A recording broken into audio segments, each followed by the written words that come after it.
মানুষ যাতে স্বেচ্ছায় কর দেয় সেই পরিবেশ নিশ্চিতে কর ব্যবস্থাপনা ও আদায় পদ্ধতি সহজ, দুর্নীতি ও হয়রানি মুক্ত করার নির্দেশ দিয়েছেন প্রধানমন্ত্রী তারেক রহমান। রাজধানীতে দ্বিতীয় রাজস্ব সম্মেলনে তিনি বলেন, একই করদাতাদের উপর বারবার করের বোঝা বাড়িয়ে রাজস্ব বৃদ্ধির নীতি টেকসই পদ্ধতি নয়, বরং কর প্রদানে সক্ষম ব্যক্তিদেরকে শনাক্ত করে তাদেরকে করের আওতায় আনতে হবে। সরকার শুধুমাত্র বৈদেশিক সহায়তার উপর নির্ভর করে ভবিষ্যৎ প্রজন্মের উপর অতিরিক্ত ঋণের বোঝা চাপিয়ে দেওয়ার নীতি বিরোধী। তাই রাজস্ব আহরণে অভ্যন্তরীণ আয়ের ক্ষেত্র এবং উৎস খুঁজে বের করার কথা বলেন তারেক রহমান। বসুন্ধরা টিস্যু, অশুদ্ধতার বিরুদ্ধে এক বিন্দুও ছাড় নয়। Digital economy, e-commerce, transfer pricing, international taxation, trade finance, financial crime, money laundering, artificial intelligence, এই সবগুলো বিষয় সম্পর্কে সুস্পষ্ট নলেজ থাকাটা বোধহয় এখন অত্যন্ত প্রয়োজন। কর ভিত্তি এখনো তুলনামূলকভাবে অনেক সংকীর্ণ। অর্থনীতির একটি বড় অংশ এখনো অনানুষ্ঠানিক। সীমিত সংখ্যক নিয়মিত করদাতার উপরে নির্ভরতা হ্রাস করতে হবে মনে হয়। করদাতা ও রাজস্ব প্রশাসনের মধ্যে আস্থার সম্পর্কেও আরও শক্তিশালী করা প্রয়োজন।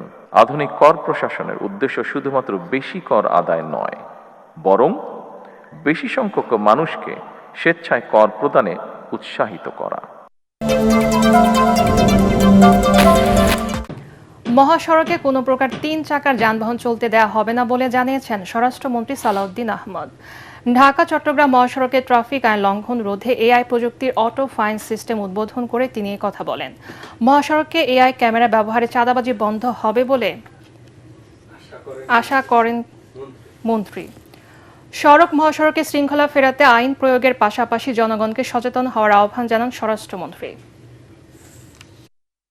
মহাসড়কে যে চাঁদাবাজি হয় সেটা মালিক পক্ষ থেকে হোক, শ্রমিক ফেডারেশনের পক্ষ থেকে হোক বা পুলিশের পক্ষ থেকে হোক, সবকিছু ক্যামেরায় যেহেতু রেকর্ডেড থাকবে, আশা করি এই প্রবণতাটা কমবে এবং আমি বিশ্বাস করি জনগণের সহযোগিতায় আমরা মহাসড়কে চাঁদাবাজি বন্ধ করতে পারব।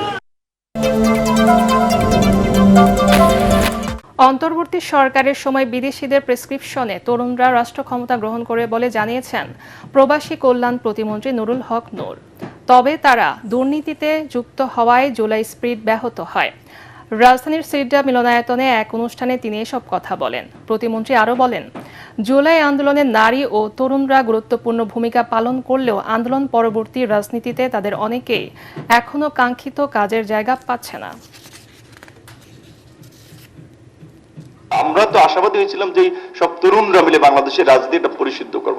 আজকে ধরেন এই যারা উপদেষ্টা হয়েছে, এরা যদি উপদেষ্টা না হয়ে বাইরে থেকে প্রেসার গ্রুপ হিসেবে দুর্নীতির বিরুদ্ধে আওয়াজ তুলতো, সংস্কারের প্রশ্নে আওয়াজ তুলতো, আন্দোলনকারী তরুণদের থেকে একটা প্রতিনিধি প্রত্যেক দলকে দিতে হবে, এই মৌলিক পরিবর্তনের জায়গায় যদি থাকতেন, আর দেশটা কিন্তু একটা ভিন্ন দিকে যেতে পারত।